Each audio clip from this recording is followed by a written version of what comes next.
बिस्मिल्लाहिर्रहमानिर्रहीम। आज की हदीस आइए समात फरमाइए। सुनन तिरमिज़ी की 2538 नंबर की हदीस है।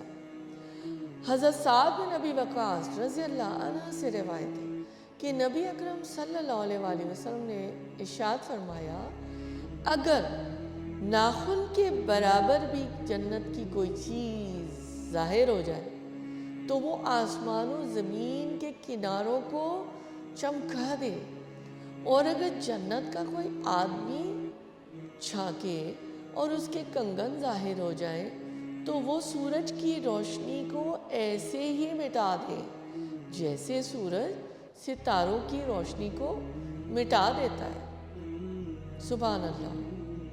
अल्लाह ताला हमें नसीब फरमाए।